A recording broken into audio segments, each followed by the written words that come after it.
Hello and welcome to the podcast. I know you're going to love this episode today. I'm thrilled to have Dr. Alexandra Stockwell with me today. She is a family doctor who has been known as the intimacy doctor. She's widely known for her ability to catalyze immediate and profound shifts in high-achieving couples who want it all: genuine emotional connection, sensual passion, and erotic intimacy. Dr. Alexandra is a physician coach and intimate marriage expert, the best-selling author of Uncompromising Intimacy, and host of the Intimate Marriage Podcast, creator of the Aligned and Hot Marriage Program, as well as a wife of 28 years and a mother of 4. Couples who work with her discover the key to passion, fulfillment, intimacy, and success isn't compromise. It's being unwilling to compromise. Because when both people feel free to be themselves, the relationship is juicy, erotically alive, and deeply nourishing. Wow, who wouldn't want all that? So, Absolutely. She's been featured in the Huffington Post, Rolling Stone, USA Today, Cosmopolitan, as well as other places. So, welcome to the podcast. Thank you. I'm really glad to be here. Great. Please tell everyone kind of how you got into this work. This is fascinating. Okay, well, I think I'll start really a long time ago. Mm-hmm. Namely, when I was young, my parents were divorced. My husband's parents were divorced. We met the first week of medical school and started dating soon thereafter, fell in love, got married, and I had my first child just after third year of medical school, second one just before my internship. And the reason I share all of that is that for the first 10 or so years of our relationship, we were sleep deprived, constantly taking exams and caring for babies. And so even though we loved one another so much, and we were aligned, a lot of parenting, financial things, sure, we had some things to work out like any couple as we got to know one another, but basically it was collaborative and lovely. But the relationship overall was kind of dehydrated. And we were having sex, but it's what I call functional sex, meaning we were each having an orgasm, but afterwards we didn't feel like our souls had opened to one another. It wasn't like what the poets describe in terms of afterwards just feeling so much closer than before. It was as I say, like it was fun, but it was more functional. And rather than being what I would now describe as erotically alive and dynamic and kind of whole person engaging. So I had two thoughts. One is I assumed once we had more time together that our relationship would really heat up in the bedroom to match how well it worked in the rest of our lives. And that didn't happen. Neither of us were working nights. I wasn't working any weekends and he was only occasionally. We have 4 children, but we had a stretch between the second and the third where we had no babies in diapers. And so we had more time together. But to my surprise, it didn't actually shift that much in the quality of our relationship. So I was really determined to figure out, is it possible to rekindle, or in our case, kindle the spark? Yeah. And then the other thing is that even though things were so compatible, from the beginning, I just assumed we get divorced because it really was all I could picture. So my husband and I didn't actually have any issues, but when I looked into the future, I just couldn't access the vision of what it would be like to really stay married because it wasn't something that I had experienced up close. And, the divorce rate was rising and rising. It peaked in the mid-'80s and then has started to taper off ever since. But I imagine a lot of people listening relate to the circumstances that I'm talking about because so many of us experienced our parents divorcing. And I just kind of assumed I would too, but not because of what was happening in my marriage, more because of what I had previously experienced. So both of these things, having time and realizing it wasn't just more time that we needed, and having assumed we would get divorced, but 10 years in thinking, well, maybe we won't. What can I do to make that less likely?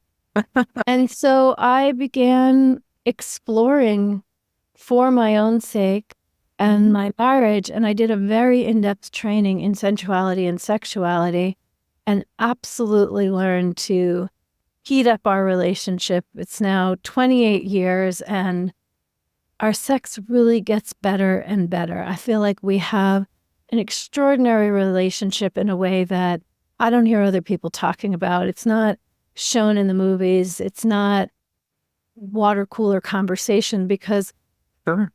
art to really stoking passion and nurturing a long-term relationship, which is very different than early on or dating. So Right. anyway, we have created that, and this training that I did in sensuality and sexuality doubled as a coach training, and that is not what drew me into it. I took my MD very seriously and really didn't know what a coach was, quite frankly, but I was interested in educational models, and so I went to the teaching lab just to see, how do you teach people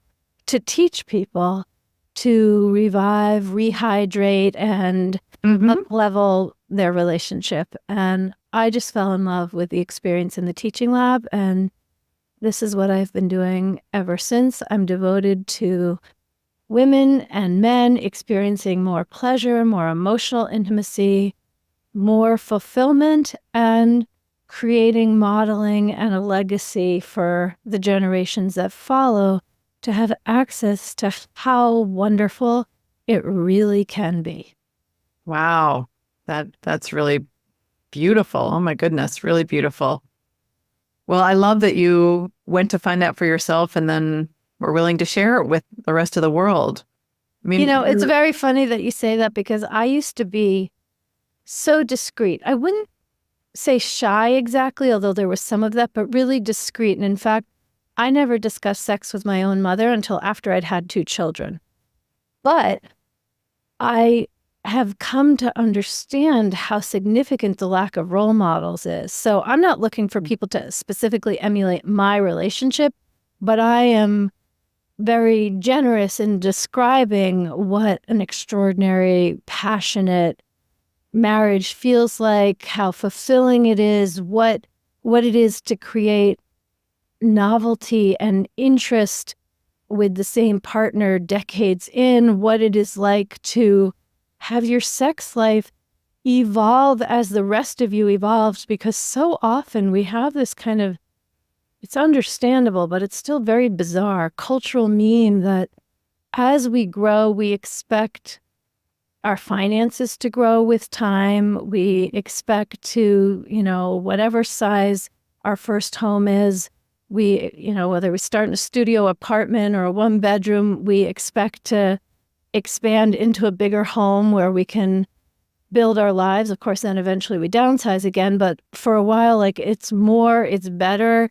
In terms of fitness, we expect our bodies to change from 20 to 40 to 60, that to maintain fitness at 50 requires different things than at 25. There are all these areas. With our career, we expect to be promoted and expand. It's just understood that we continue to grow and improve. But somewhere along the way, we have this usually unconscious belief that the best thing would be to have sex the way we did in our 20s.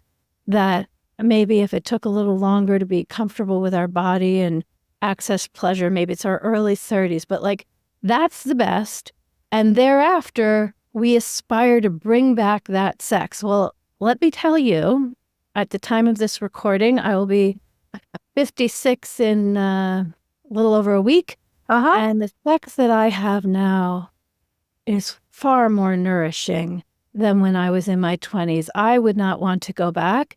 And part of that has included accepting that this is an area where we evolve and grow and new learnings arise in terms of our relationship to our body, our relationship to our partner, our capacity to know what we want and open to pleasure. And I hope every woman listening, whether you're married or not, that you start questioning whether your ideal is to have the kind of experiences in the bedroom that you had when you were younger, if they were good, because that's just the beginning. Like the other areas of life I've described, this is an area for more and more expansion. And I'll just share that on my podcast, I interviewed a couple when they'd been married for 51 years. So I don't know exactly how old they are, but in their 70s in any case, interviewed both of them together. And she talked about having the best orgasms of her life, and it gets better and better 51 years in. Wow. And I actually asked her, how is that?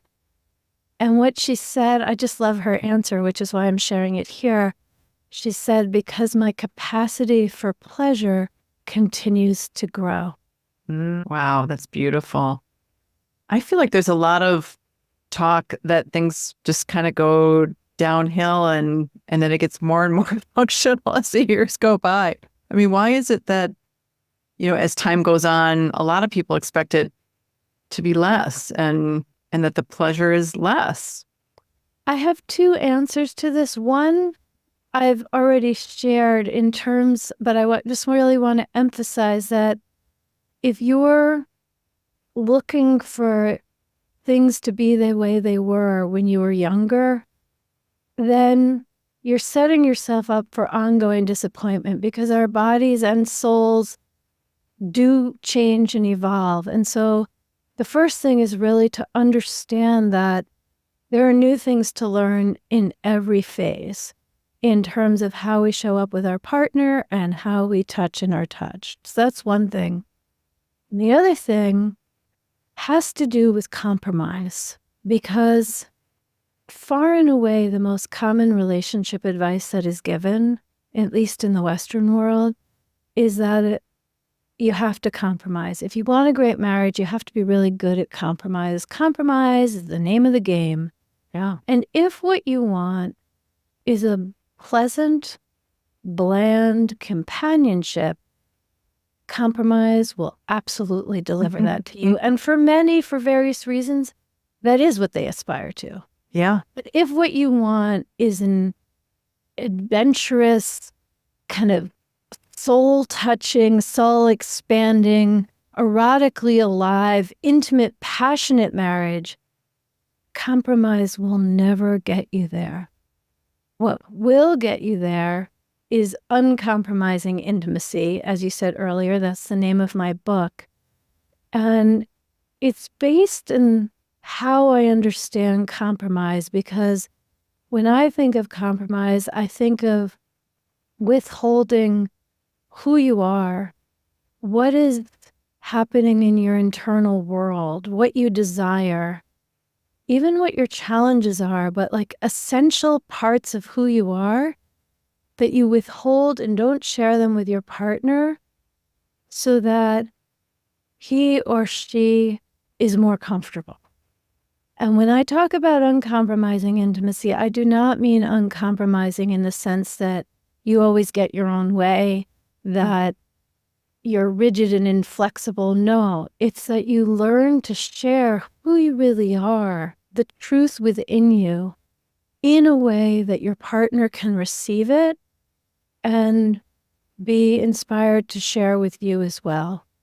Because as human beings, there is no switch that we can suddenly flip if we are compromising, withholding parts of ourselves, shut down, basically kind of amputating parts of ourselves in order to fit in our marriage. There's no switch to flip, when we get to the bedroom in order to be fully alive, totally engaged, passionately involved. Because when it comes to long-term relationships, and I really want to emphasize this, long-term relationships, basically everything which isn't sex functions as foreplay. All your day-to-day interactions either bring you a little or a lot closer together or push you a little or a lot further apart. So if you're compromising in your day-to-day, you're going to restaurants that you'd rather not go to, you're living in the suburbs when you want to live in the city, you're, I don't know, keeping the mayonnaise in the left side of the refrigerator when you want to keep it on the right. I mean to imply small things and big things. If you're just tolerating and accommodating what works for your spouse in day-to-day interactions, then it's not really possible to, with ease and a sense of intimacy, open up all the way in the bedroom. When it comes to long-term relationships, the first step, if things are shut down in the bedroom, is to open up the connection in the realm of emotional intimacy, because that paves the way for sensual sexual intimacy. Wow.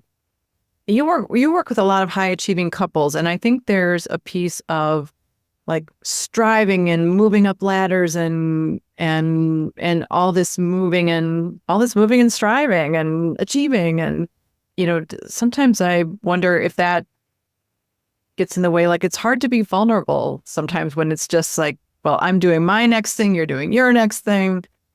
I don't know. Do you see that at all with your clients? 100%. I think you've said it really well, because people are high performing, high achieving, ambitious, goal oriented, know how to decide what's next or a goal that they have, and then take action to create that. But those same principles don't apply when it comes to sensual self-expression and pleasure. That's much more about being in the present moment and taking meandering pathways. If you're super goal-oriented or you work out efficient processes, that really does not get you the richest, most gratifying experiences when we're talking about the bedroom. And I think there are a lot of unique challenges for high performers, one of which is that in general, high performers are great problem solvers. So if there's something at work or just in a lot of different areas of life, if you feel thwarted in accomplishing your goal, you know how to problem solve, figure it out, and come up with a good solution. So when those same problem solving skills don't work when it comes to intimacy, connection, sexual fulfillment, it's really confronting and vulnerable. So I think what often comes up when I'm coaching high performers is really honoring how smart and accomplished they are while making room for the very different journey that is involved in opening up this area. And one of the really important things, which again is vulnerable and confronting often, is that feeling close and connected with your spouse, feeling sexually gratified, those are feelings. Like, what makes it good or not good is 100% how it feels in your body, how it feels to your soul. And high performers, by and large, do not prioritize how it feels. They prioritize getting it done. That's how those results are created. And so it's a huge shift in consciousness to focus on how it feels and what would make this feel better. And that is often something to explore, not something you can conceptually figure out ahead of time. Yeah. I work with professional women, and we have the same issue that we're brains walking around, this body takes us around, but we don't want to have any feelings. They're very messy. Sex is messy. Yes, exactly. And part of it is because it doesn't feel safe. Yeah. And so one of the ways I'm guessing in how you work is for a woman to learn how to just be present when she's sad or angry, even joyful, rather than numbing the feelings with food or whatever else. Yeah.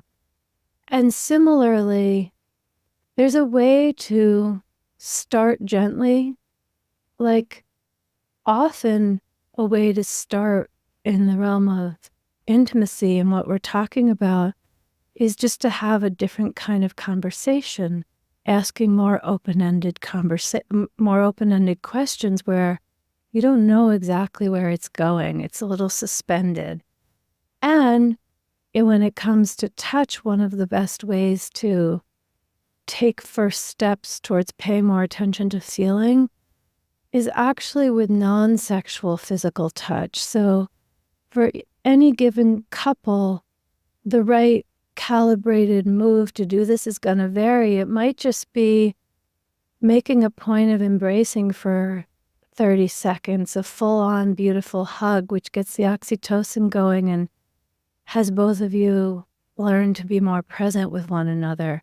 For another couple, it might be spooning naked with the understanding that it's not going to lead into sex, but it's an opportunity to just feel one another's naked bodies and literally just feel them. I don't mean feel in the sense of groping them. I mean, like each person feel their own while your skin touches one another. And then, of course, there are ways to do that in a more sexual moment, which often has to do with breathing more deeply. Because oddly enough, many people while having sex hold their breath a little bit, almost like it's a stressful activity, even if it is pleasurable. And so to just like breathe more deeply and more slowly invariably creates more awareness of feelings. And by feelings, I mean both physical sensations and emotional feelings. Oh, that's cool. Is there fear when people come to you that I want this, but my partner isn't going to want to dive in with this? Or maybe. For sure there is. However, I definitely have heteronormative couples where men want to work with me and their wives are really hesitant about it. But it's probably more often that I get inquiries with women who want to work on the marriage and the men are hesitant. So we'll go with that situation here. And often, assuming the men are not narcissistic, nasty people, they actually are a lot more open and willing to work on the marriage than their wives are aware of. Because very often, as women, we have very particular ideas about what personal growth looks like, about how we should go about doing things, and we're like dragging our husbands along. And that really sets up more of a parent-child or teacher-student dynamic, which is, in healthy people, a total passion killer. There's no like turn on and being treated like a child by your spouse. So it's always really beautiful in this kind of a scenario when a couple works with me, because sometimes the husband is like, I don't want to do that. But if he's willing to just have a conversation with me, 100% of the time, he's then open to working on the relationship. Now, not all men in this scenario actually have a conversation with me, but 100% of the time when they do, they are open, because when I speak with them, they can hear that their journey will be respected. They don't need to change personalities. They don't need to show up according to the job description their wives have unconsciously created. They get to be who they are, and both people grow. So what I'm saying is, yeah, some men are not motivated, but many, many more times than their wives appreciate, the men are motivated if they have room to be respected while doing the work. Nice.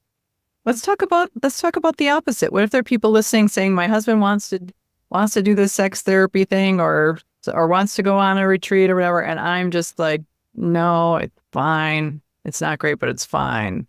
What is it like when the husband wants to explore this and the wife doesn't? Well, I think this is a very tender situation because it can feel like sex is transactional, or if she does work on things, it's to do him a favor. So I definitely do think that it's important for her to be willing to find her own desire. Like, don't just do it to keep your spouse happy. That's an unsustainable motivation. It's okay for an initial motivation, but not a sustained one. And I also will say that often when a woman doesn't want to improve and enhance her sex life, it's for two reasons, but they're sort of the same reason. One is that she thinks her spouse is just not a skillful lover, and there's like, it's futile. He won't learn how to touch her well. And then the other, which is very related, is that if she hasn't either ever had, or it's been ages since she had the kind of sex she will want more of, why would she be motivated to do anything to have more of a sex which isn't pleasurable, isn't fulfilling? So if a couple is having fantastic sex, they're both going to want more of it. So yes, there are physical considerations, but a lot less often than people tend to think. More often, when there's an apathy towards improving sex and making it more fulfilling for both people, it's either because a couple doesn't realize it's possible, or because they've never had the kinds of experiences that would inspire both of them to want more of them.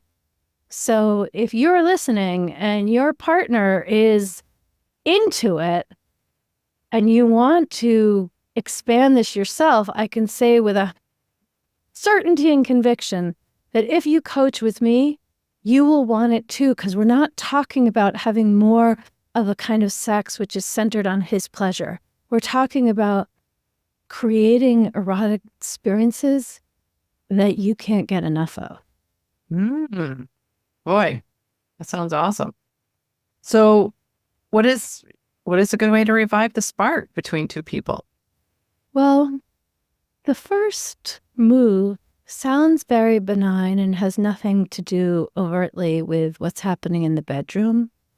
And that is literally becoming more curious, asking open-ended questions, because when we have long-term relationships, typically, initially, we have a lot of curiosity. The whole feeling of being in love includes insatiable curiosity. Where is that scar from? And what was your second grade teacher's name? And are there any vegetables that you love and any that you hate? Like, what's the most amazing restaurant dining experience you've ever had? What were your favorite rock bands when you were in high school? Like, we just have so many questions. That is part of feeling in love. And then as a relationship becomes more secure, more safe, more steady, we often let go of the curiosity because we can count on the stability of the relationship and put our attention to other things. This isn't a conscious decision, of course, but it's what often happens. But the thing is that we can have stability and the wonderful familiarity without sacrificing the curiosity and the open-ended questions, because even when we know our partner very well, which is most likely if you've been together for 5 years, 10 years, 20 years, 30, 40, you and your partner are still continuing to grow. And it's just not possible that you would know everything there is to know about your partner. If they are alive, they are continuing to grow. Things like examples of questions, because really it can be whatever's comfortable. It could be whimsical, serious, historical. So some examples would be, if you could have dinner with any celebrity alive or dead, who would it be and what would you want to ask them? Or what was the most challenging part of last week for you? Maybe you know, but if things are kind of status quo and there's no crisis, you would have no reason to know the answer to that question.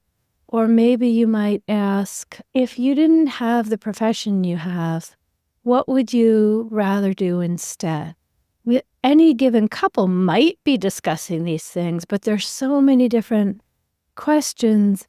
And the key is to ask what you're curious about and to know that there's no right answer. Whatever or no wrong answer is really, every answer is a right answer, no wrong answer.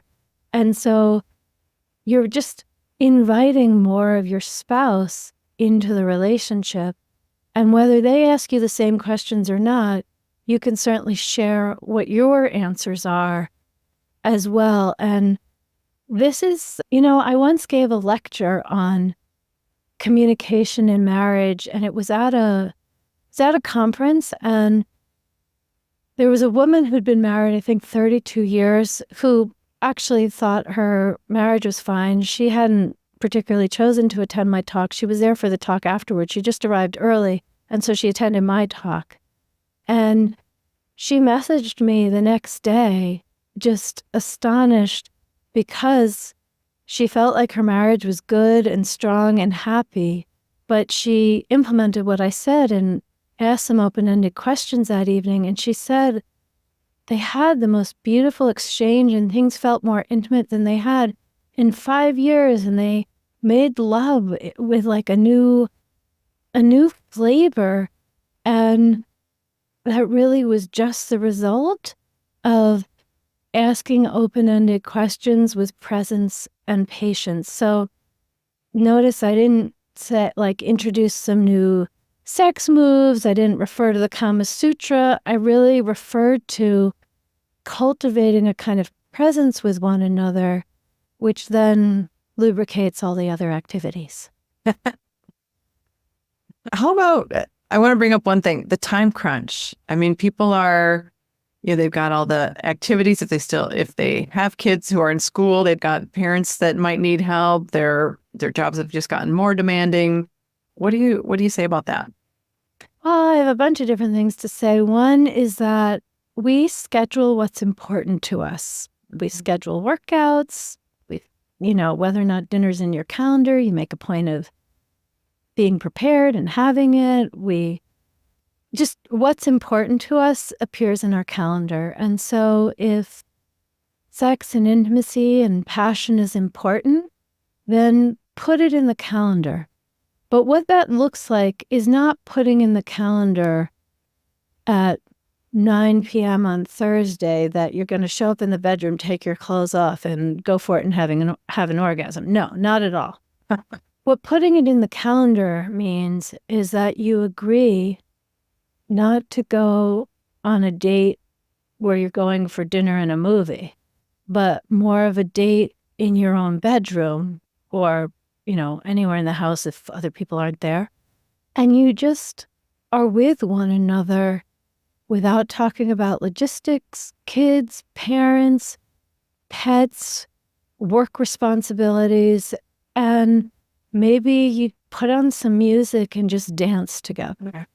Or maybe you lie in bed and spoon for half an hour. In other words, we don't want to bring pressure to sex, but I am definitely encouraging that you make time for intimacy in its many flavors. And as long as you both understand that there's no guarantee how things end up, doing this on a regular basis, even if it's just 20 minutes once a week, is hugely impactful in the whole relationship.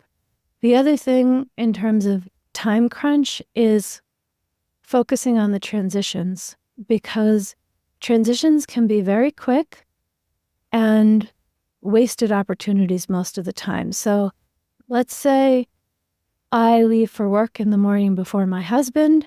I could just leave because we both know that I leave at 7 in the morning, so we don't need to discuss it every morning. Or when I'm at the door, I can say, bye, honey, see you later.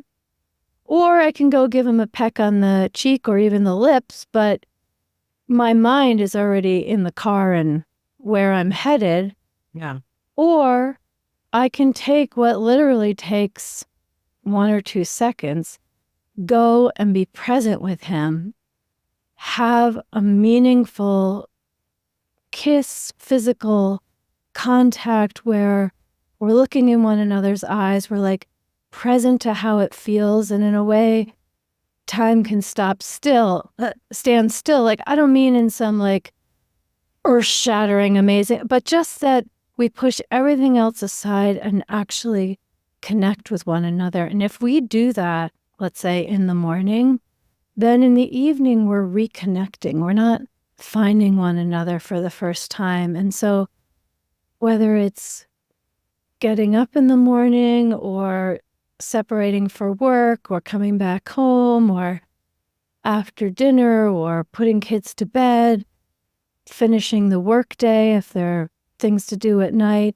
getting into bed, like these are just some examples of transitions, which when done with more intention, again, it doesn't sound like I'm talking about sex, but it is nourishing. It is honoring one another. It is letting a kind of non-logistical energy flow between you.